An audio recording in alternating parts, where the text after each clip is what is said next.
सियावर रामचंद्र की जय। भक्त तुलसीदास की जय। लंका कांड का वह प्रसंग आपको सुना रहे हैं। प्रभु श्री राम के सम कुंभकर्ण लड़ने के लिए एकदम निहत्था लड़ने को तैयार है और प्रभु के कौशल कौतुक को देखना चाहता है, जिसका वर्णन हम आपको कर रहे हैं। कुंभकर्ण मन देख विचारी, हति छन माझ निशाचरु धौरी। भायति क्रोध महाबल बीरा, कियो मृगनायक नाद गभीरा। कपि मही धर ले उपारी, डारई जमर कटवट भारी। आवत देखी शैल प्रभु मारे, सरनी काटी रज समय करी डारे। कुंभकर्ण मन में विचार कर देखा कि श्री राम जी ने क्षण मात्र में राक्षसी सेना का संहार कर डाला। तब वह महाबली वीर अत्यंत क्रोधित हुआ और उसने गंभीर सिंहनाद किया। इस प्रकार सिंहनाद करता है, प्रभु का कौतुक देखना चाहता है। वह क्रोध करके पर्वत उखाड़ लेता है और जहां भारी भारी बानर योद्धा होते हैं वहां डाल देता है। बड़े बड़े पर्वतों को आते देखकर प्रभु ने उनको बाणों से काट कर धूल के समान चूर चूर कर डाला। उन्हीं धनुथानि कपि रघुनायक, छाड़े अति कराल बहुसायक। तनु महु प्रवेशे निसरी सर जाही, जिमि दामिनी घन माझ समाई। सोनित स्रवत सोहतन कारे, जनु कज्जल गिर गे रूप नारे। बिकल बिलो की भालू कपि धाये, बिहसा जबहि निकट कपि आए। फिर रघुनाथ जी ने क्रोध करके धनुष को तान कर बहुत से अत्यंत भयानक बाण छोड़े। वे बाण कुंभकर्ण के शरीर में घुसकर पीछे से इस प्रकार निकल जाते हैं कि उनका पता नहीं चलता, जैसे बिजलियां बादल में समा जाती हैं। ऐसा तुलसीदास जी वर्णन कर रहे हैं। उसके काले शरीर से रुधिर बहता हुआ ऐसी शोभा देता है मानो काजल के पर्वत से घेर के पनारे बह रहे हों। उसे व्याकुल देखकर रीछ बानर दौड़ते हैं। वे ज्यों ही निकट आए त्यों ही वह हंसा। महानाद करि गरजा, कोटि कोटि गहि केस। महानाद करि गरजा, कोटि कोटि गहि केस। मही पट कई गजराज, शपथ करई 10 शीश। वह बड़ा घोर शब्द करके गरजा तथा करोड़ करोड़ बानरों को पकड़ पकड़ कर वह गजराज की तरह उन्हें पृथ्वी पर पटकने लगा और रावण की दुहाई देने लगा। भागे भालु बली मुख जूथा, ब्रिक बिलो की जिमी में सबरू था। चले भागी कपि भालु भवानी, बिकल पुकारत यारत बानी। यह निश्चर दुकाल समय है, कपि कुल देश परने अब छही। कृपा बारिधर राम खरारी, पाही पाही प्रणतार तिहारी। यह देखकर रीछ बानरों के झुंड ऐसे भागे जैसे भेड़ियों को देखकर भेड़ों के झुंड भागते हैं। यहाँ भगवान शिव कह रहे हैं, हे उमा, बानर भालू व्याकुल होकर आर्तवाणी से पुकारते हुए भाग चले। वे कहने लगे, यह राक्षस दुर्भिक्ष के समान है, जो अब बानर कुल रूपी देश में पड़ना चाहता है। हे कृपा रूपी जल के धारण करने वाले मेघ रूप श्री राम, हे खर के शत्रु, हे शरणागत के दुख हरने वाले, रक्षा कीजिए, रक्षा कीजिए। इस प्रकार बानर सब व्याकुल होकर प्रभु से कह रहे हैं। सकरुण बचन सुनत भगवाना, चले सुधारि सरासन बाना। राम सेन निज पाछे घाली, चले सकल्प महाबलशाली। खैंच धनुष सर सत संधाने, छूटे तीर शरीर समाने। लागत सर धावारिस भरा, कुधर डगमगत डोलती धरा। करुणा भरे वचन सुनते ही भगवान धनुष बाण सुधाकर आगे बढ़ते हैं। महाबलशाली श्री राम जी ने सेना को अपने पीछे कर दिया और वे अकेले क्रोधपूर्वक चले आगे बढ़ रहे हैं। उन्होंने धनुष को खींचकर 100 बाण संधान किए। बाण छूटे और उसके शरीर में समा गए। बाणों के लगते ही वह क्रोध में भरकर दौड़ता है। उसके दौड़ने से पर्वत डगमगाने लगे, ऐसा तुलसीदास जी वर्णन कर रहे हैं। पृथ्वी हिलने लगी मानो भूकंप आ गया हो, ऐसा तुलसीदास जी वर्णन कर रहे हैं। लेने एक तेहि सैलव पाटी, रघुकुल तिलक भुजा सोई काटी।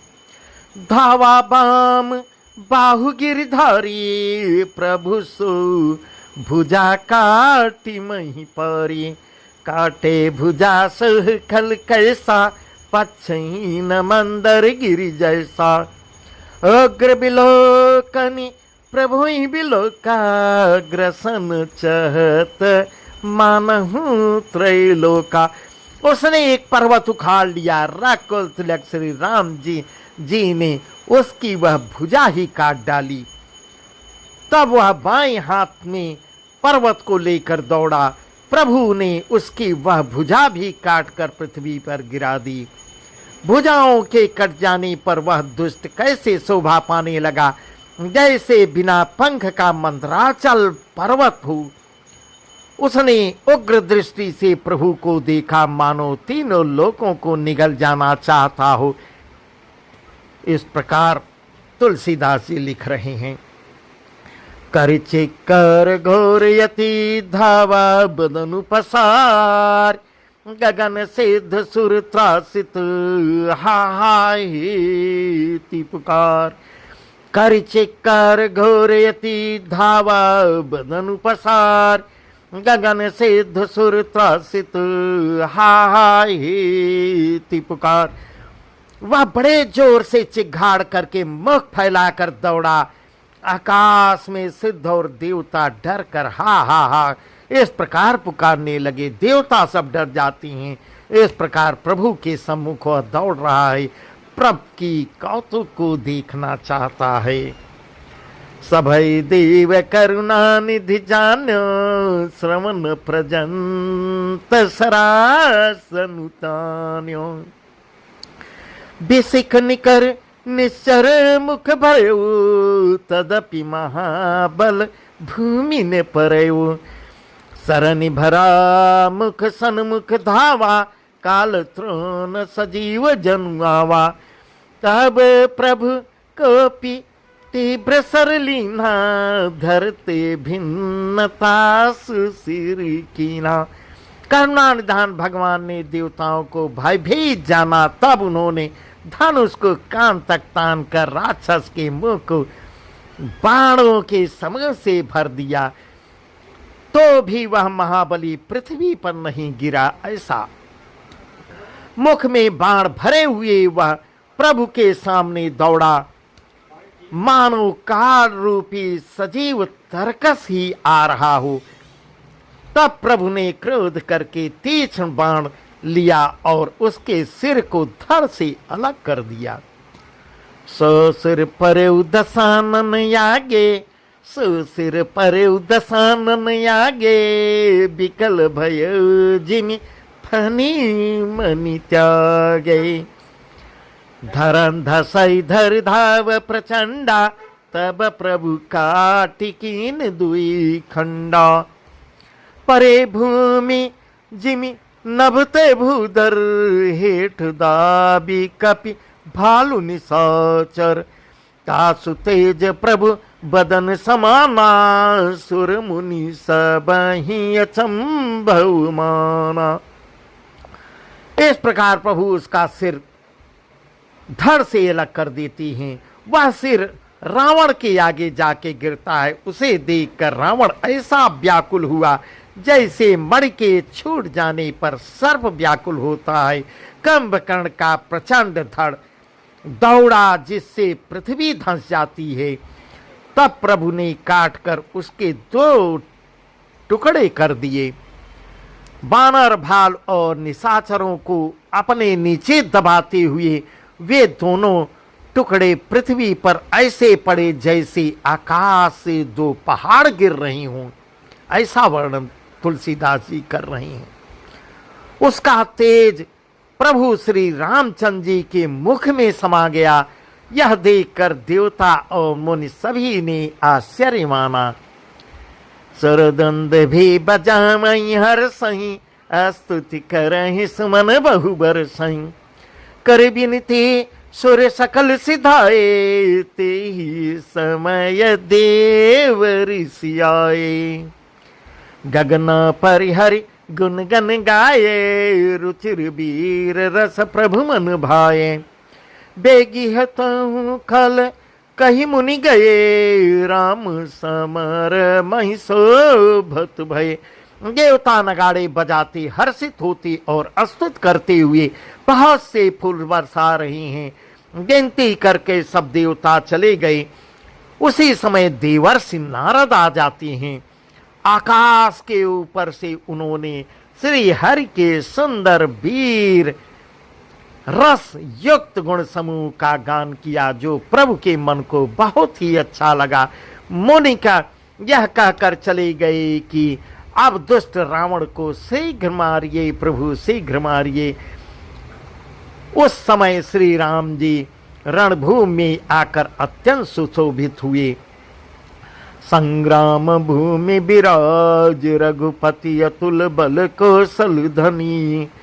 चम बिंदु मुख राजीव लोचन, अरुण तन सोनित कनी। भुज जुगल फेरत सर सरासन, भालु कपि चहु दिशि बने। कह दास तुलसी कहि न सक, छवि शेष जेहि आनन घने। अतुलनीय बल वाले कौशलपति श्री रघुनाथ जी रणभूमि में सुशोभित हैं। मुख पर पसीने की बूंदें हैं। कमल के समान नेत्र कुछ लाल हो रहे हैं। शरीर पर रक्त के कण हैं। दोनों हाथों से धनुष बाण फिरा रहे हैं। चारों ओर रेछ बानर सुशोभित हैं। तुलसीदास जी ऐसा कह रहे हैं कि प्रभु की इस छवि का वर्णन शेष जी की भी नहीं कर सकते, जिनके बहुत से हजार मुख हैं। निश्चर अधम मला कर, ताहि दीन निज धाम। गिर जाते नर मंदमती, जे न भजई श्री राम। निश्चर अधम मला कर, ताहि दीन निज धाम। गिर जाते नर मंदमती, जे न भजई श्री राम। ऐसा भगवान शिव कह रहे हैं। हे गिरजा, हे पार्वती, कुंभकर्ण जो नीच राक्षस और पाप की खान था, उसे भी भगवान श्री राम ने अपना परम धाम दिया। श्री राम त्यावर रामचंद्र की जय, ऐसा भगवान शिव माँ पार्वती से बता रही हैं। अतः वे मनुष्य निश्चय ही मंद बुद्धि हैं, जो उन श्री राम को नहीं भजते। इस प्रकार भगवान शिव कह रहे हैं। दिन के अंत फिरे दो अनि, समर भये सुबठन श्रम घनी। राम कृपा कपि दल बल बाढ़ा, जिमित्र न पाई लाग यति डाढ़ा। छे जैने सर दिन अरु राते, निज मुख कहे सुकृत जही भांति। बहु बिलाप 10 कंधर करई, बंधु शेष पुनि पुनि उर धरई। इधर क्या हो रहा है? दिन का अंत होने पर दोनों सेनाएं लौट पड़ी। आज के युद्ध में योद्धाओं को बड़ी थकावट लगी हुई थी, परंतु श्री राम जी की कृपा से बानर सेना का बल उसी प्रकार बढ़ गया जैसे घास पाकर अग्नि बहुत बढ़ जाती है। उधर राक्षस दिन रात इस प्रकार घटते जा रहे हैं, जिस प्रकार अपने ही मुख से कहने पर पुण्य घट जाते हैं। रावण बहुत विलाप कर रहा है, बार बार भाई कुंभकर्ण का सिर कलेजे से लगाता है, ऐसा वर्णन तुलसीदास जी कर रहे हैं। रवहि नारि हृदय हति पानी तासु तेज बल विपुल बखानी। मेघनाद तेहि अवसर आयो कहु बहु कथा पिता समुझायो। देखूं काली मोरी मन साये अबई बहुत का करो बड़ाई। इष्ट देव से बल रथ पायो सो बल था तन तो ही दिखायूं। ये विधि जलपत भयो बिहाना चहूँ दुआर लागे कपि नाना। इत कपि भालु काल संबीरा उठ रजनी चरयति रणधीरा। लरंस भट निज निज जय हेतु बरनी न जाय समर खग केतु। इस प्रकार स्त्रियां उसके बड़े भारी तेज और बल को बखान वर्णन कर करके हाथों से छाती पीट पीट कर रो रही हैं।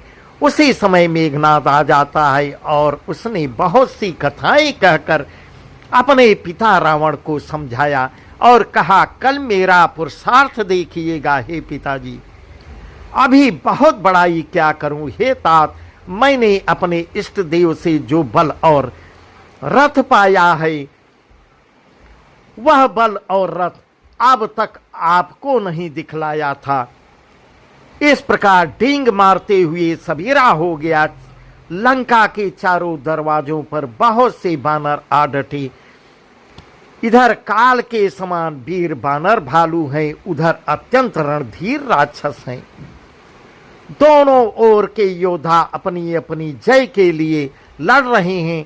हे गरुण, उनके युद्ध का वर्णन नहीं किया जा सकता, ऐसा तुलसीदास जी लिख रहे हैं।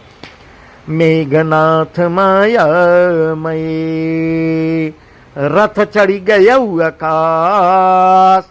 मेघनाथ माया मये रथ चढ़ी गयौ आकाश। गरजेउ अट्टहास करी भई कपिकट कहीं त्रास। मेघनाथ उसे मायामय रथ पर चढ़कर आकाश में चला गया और अट्टहास करके गरजा, जिससे बानरों की सेना में भय छा गया, ऐसा तुलसीदास जी लिख रहे हैं। बस आज का प्रसंग यहीं तक। सियावर रामचंद्र की जय। उमापति महादेव की जय। पवन सुत हनुमान।